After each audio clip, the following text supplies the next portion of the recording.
जय हिंद दोस्तों, रक्षित खन्ना के इस चैनल में आपका स्वागत है। दोस्तों, आज के इस वीडियो में मैं आपको एक जबरदस्त जानकारी दूंगा। जी हां दोस्तों, आज के इस वीडियो में मैं आपको OROP3 पेंशन टेबल दिखाऊंगा जो बहुत ही जबरदस्त तरीके से सोशल मीडिया पे वायरल हो रखी है। जैसा कि आप पीछे देख रहे हैं, इस टेबल में रैंक वाइज आपकी पेंशन बढ़ोतरी दिखा रखी है। अब पेंशनर का सवाल यह है, क्या यही टेबल भारत सरकार लाएगी 1 जुलाई 2024 से? क्या इसी टेबल के अनुसार आपकी पेंशन बढ़ेगी? दोस्तों, सारी चीजें आज मैं इस वीडियो में क्लियर करूंगा और आपको समझाऊंगा। वीडियो में आगे बढ़ने से पहले एक गुजारिश करूंगा, अगर आप पहली बार मेरा चैनल देख रहे हैं या फिर वीडियो देख रहे हैं तो आप मेरा चैनल सब्सक्राइब कर सकते हैं, जिसका नाम है रक्षित खन्ना, क्योंकि वेलफेयर से जुड़ी जो नई नई जानकारी आती है वो आपको दी जाती है, आपको सही गाइड करा जाता है और पेंशन से रिलेटेड जो प्रॉब्लम चलती है उसका भी सोल्यूशन किया जाता है टाइम टाइम पर। चलते हैं दोस्तों इस टेबल की तरफ। OROP3 का टेबल हो रहा है वायरल और दोस्तों ये टेबल आपके पास भी आ चुका होगा, अगर नहीं आया तो आगे आ जाएगा, फिर आप भी चेक कर सकते हैं। OROP3 मिलेगा 1 जुलाई 2024 से as per honourable supreme court verdict. जी हां दोस्तों, ऑनरेबल सुप्रीम कोर्ट के आदेश के अनुसार जो आपको OROP3 मिलना है वो मिलना है 1 जुलाई 2024 से। यानी सुप्रीम कोर्ट ने साफ कह दिया था कि भारत सरकार OROP3 में लेट लतीफी नहीं करेगी, टाइम पर आपको OROP3 देगी। दोस्तों, साइड में मैं आपको ऑनरेबल सुप्रीम कोर्ट का ऑर्डर भी दिखा रहा हूं, जिसमें यह लिखा हुआ है कि जो आपका नेक्स्ट ड्यू है, जो आपको OROP3 मिलनी है वो टाइम पर मिलनी है, कोई लेट लतीफी नहीं होगी। तो आप साइड में वो ऑर्डर भी चेक कर सकते हैं। चलते हैं दोस्तों इस वायरल टेबल की तरफ। रैंक वाइज यहां पे पूरी टेबल दे रखी है। सबसे पहला रैंक सिपाही 17 साल, OROP2 में थी 18,807 और दोस्तों इसमें OROP1 की भी पेंशन दे रखी है। OROP2 की दी है और साइड में OROP1 की दी है, फिर यहां पे दी है OROP3 की, जितनी आपकी बढ़ेगी, फिर डिफरेंस दे रखा है और फिर पर मंथ इंक्रीज, कितना आपका पर मंथ इंक्रीज होगा। सबसे पहला रैंक सिपाही 17 साल, OROP2 में है 18,807 और OROP1 में थी 17,130। तो दोस्तों 18,807 से बढ़कर हो जाएगी OROP3 में 20,663 और बढ़ कितनी रही है 1,856 रुपए। ऐसी दोस्तों नायक 17 साल 20,107 है OROP2 में, OROP1 में थी 18,427। तो 20,107 से बढ़कर कितनी हो रही है OROP3 में 22,251, यानी 2,140 रुपए का फायदा। फिर दोस्तों हवलदार का देखिए 19 साल में, OROP2 में है 21,782, तो OROP3 में हो जाएगी 23,618।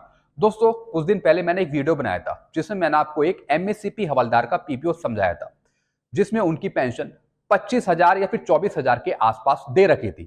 तो मैंने उससे आइडिया लगाया था कि एक हवलदार की पेंशन OROP3 में 23,000 या फिर 24,000 के आसपास होगी। तो दोस्तों इस टेबल में भी एक हवलदार की पेंशन OROP3 में 23,000 के आसपास दे रखी है, 23,618 दे रखी है। तो इसका मतलब कि ये आंकड़ा सही है, क्योंकि जो मैंने आपको PPO दिखाया था MSCP हवलदार का, उसमें भी पेंशन जो थी वो एक मैक्सिमम थी, वो थी 24,000 फिर 25,000 के आसपास। तो मैंने उसमें मिनिमम मैक्सिमम लेके जो पेंशन निकाली थी वो निकाली थी 23,000 के आसपास। तो सेम इसमें भी वही दे रखी है। तो एक हवलदार की बढ़ रही है 1,836 रुपए, 21,782 है तो 23,618 हो रही है OROP3 में। ऐसी दोस्तों ऑनरी नायब सूबेदार 24 साल में 23,750 है, तो OROP3 में हो रही है 25,250, 25,250 हो रही है OROP3 में ऑनरी नायब सूबेदार की। फिर दोस्तों नायब सूबेदार का देखिए 26 साल में, जिनकी 24,825 है या फिर 26,741 है, उनकी हो रही है OROP3 में 27,450, यानी 2,625 रुपए का फायदा। फिर है दोस्तों सूबेदार 30 साल, जो 31,000 ले रहे हैं या फिर 32,614 ले रहे हैं, उनको मिलेगा OROP3 में 33,005, यानी 33,000 के आसपास, यानी 2,005 रुपए की बढ़ोतरी। ऐसी दोस्तों सूबेदार मेजर का देखिए 30 साल में, जो 31,625 ले रहे हैं या फिर 33,526 ले रहे हैं, जो OROP2 ले रहे हैं या फिर OROP1 ले रहे हैं, उनकी OROP3 में हो रही है 34,117। फिर ऑनरी लेफ्टिनेंट 32 साल में, जो 41,200 ले रहे हैं या फिर 41,352 ले रहे हैं, इनकी OROP3 में हो रही है 43,629, यानी 2,429 रुपए का फायदा। ऐसी ऑनरी कैप्टन 32 साल में जो 43,675 ले रहे हैं या फिर 43,716 ले रहे हैं, उनकी OROP 3 में बढ़ रही है 45,938 यानी 2,263 रुपए का फायदा। तो दोस्तों आपने यहां पे देखा होगा कि किसी की भी पेंशन माइनस में नहीं जा रही है। हर एक की पेंशन 1800, 2000, 1800, 1500, 2600, 2000, 2400, 2400, 2000 इतनी बढ़ रही है। हर एक रैंक को कुछ ना कुछ मिल रहा है। तो दोस्तों इस टेबल से यह पता लगा कि इसमें हर एक रैंक को कुछ ना कुछ मिल रहा है, हर एक की पेंशन बढ़ोतरी हो रही है। लेकिन दोस्तों अब सवाल यह है कि जिस तरीके से जेसीओ साहब, नायब सूबेदार, सूबेदार, सूबेदार मेजर और फिर HCO साहब, ऑनरी लेफ्टिनेंट, ऑनरी कैप्टन, इनकी पेंशन भी प्लस में है, प्लस में आ रही है इनकी पेंशन। तो क्या OROP 3 में इनकी पेंशन प्लस में आएगी, इनकी पेंशन बढ़ेगी? सबसे बड़ा सवाल है। मैंने आपको पहले ही बता दिया था कि सिपाही की, नायक की और हवलदार की और ऑनरी नायब सूबेदार की, इनकी OROP 3 में बढ़ रही है। मैंने आपको पहले ही क्लियर कर दिया था, इसमें भी बढ़ रही है।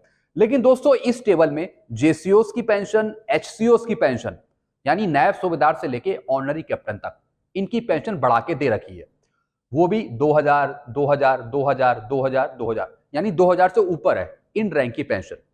सवाल यह है कि भारत सरकार क्या इनकी पेंशन बढ़ाएगी? 2023 में आए पेंशनर की पेंशन में से एवरेज लेकर क्या इनकी पेंशन बढ़ेगी?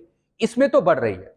दोस्तों अगर ये टेबल मिलती है तो फिर हर एक रैंक को फायदा हो जाएगा। अब दोस्तों पॉइंट क्या है, क्या इसके पॉजिटिव और नेगेटिव पॉइंट क्या है, ये मैं आपको समझाता हूं। पॉजिटिव पॉइंट है इसके, इस टेबल में हर एक रैंक की पेंशन बढ़ोतरी है। ये तो आप मानते हैं कि हर एक रैंक की इसमें पेंशन बढ़ोतरी हो रही है। किसी की 1800, 2000, 1800, 1500। माइनस में किसी की भी पेंशन नहीं है, माइनस में किसी भी रैंक की पेंशन नहीं है, सब प्लस में ही है। अगर ये टेबल मिलती है तो सबको फायदा मिलेगा, हर एक रैंक को फायदा हो जाएगा। सबको 1500 से ऊपर का फायदा हो रहा है, जैसा कि आप देख रहे हैं। हर एक रैंक में 1500 से ऊपर की बढ़ोतरी है। सिपाही 1856, नायक 2144, हवलदार 1800, 1500, सब हर एक रैंक की 1500 से ऊपर की बढ़ोतरी है। अब दोस्तों ये तो पॉजिटिव पॉइंट हुए। अब नेगेटिव पॉइंट क्या है? कोई ऑथेंटिक सोर्स नहीं है इस टेबल का कि कहां से ये टेबल आई और कैसे ये टेबल बनाई गई है, और जेसीओस की और एससीओस की किस तरीके से आपने ये पेंशन बढ़ाई है। बढ़ रही है, ये अच्छी बात है। टेबल में हर एक रैंक की बढ़ रही है, ये भी अच्छी बात है। लेकिन बढ़ रही है किस हिसाब से बढ़ रही है, कैसे कैलकुलेट किया, उसकी कोई इंफॉर्मेशन नहीं है। तो इस टेबल को हम फिलहाल नल एंड वाइड मानते हैं। हम इस टेबल को फिलहाल हम नल एंड वाइड मानते हैं, क्योंकि इसकी पूरी ऑथेंटिसिटी नहीं है। पूरी तरीके से ऑथेंटिक हम इसे नहीं मान सकते कि ये टेबल बिल्कुल सही है या फिर यही मिलेगी भारत सरकार के द्वारा, ऐसा मैं नहीं कह सकता।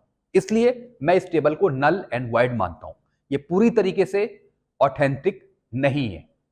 किस तरीके से क्या बनाया है इसकी जानकारी हमें नहीं है, ना ही किसी को पता है। बढ़ रही है पेंशन, ये देखकर हमें अच्छा लगता है, हर एक रैंक की बढ़ रही है। लेकिन गवर्नमेंट क्या देगी वो जब टेबल आएगा तभी पता लगेगा। तो दोस्तों अगर यही टेबल मिलती है तो इससे आपको फायदा हो जाएगा। फिलहाल इस टेबल में कोई गड़बड़ी नहीं है कि जैसे किसी की पेंशन अप डाउन हो रही हो या फिर कुछ ज्यादा ही डिफरेंस आ रहा हो, ऐसा कुछ नहीं है। आसपास ही यहां पे बढ़ोतरी करी गई है 1800, 2000, 1800। लेकिन मैं थोड़ा यहां पे परेशान हूं जेसीओस के लिए और एससीओस के लिए, क्योंकि OROP 2 में जिस तरीके से इनकी पेंशन माइनस में गई है, तो और वैसी OROP 3 में इस टेबल में इनकी पेंशन 2000 से ऊपर तक की बढ़ाई है। तो ये कैसे बढ़ाई है, कैसे कैलकुलेट करी है, इससे थोड़ा मैं परेशान हूं। तो जब तक इसकी कोई ऑथेंटिसिटी नहीं होगी, जब तक मैं इसे 100% कंफर्म नहीं मानूंगा। तो दोस्तों ये टेबल थी जो मैंने आपको दिखाई। आई होप सारी जानकारी आप अच्छे से समझ गए होंगे। बाकी आप नीचे कमेंट करके बताइए कि ये टेबल आपको कैसी लगी, आप क्या जानते हैं इस टेबल के बारे में, और जो भी इसमें पेंशन बढ़ा रखी है किस बेस से बता रखी है। आप अपने नीचे कमेंट कर सकते हैं, आप अपनी राय रख सकते हैं। अगर आपको ये टेबल अच्छी लगती है तो लाइक करेगा, अगर आपको ये टेबल अच्छी नहीं लगती है तो फिर दोस्तों आप नीचे कमेंट में बताइएगा। मैंने आपको समझा दिया इस टेबल का पूरा लेखा ब्यौरा। वीडियो आपको अच्छा लगता है वीडियो को लाइक करें और इस चैनल को आप सब्सक्राइब कर सकते हैं। Thank you so much.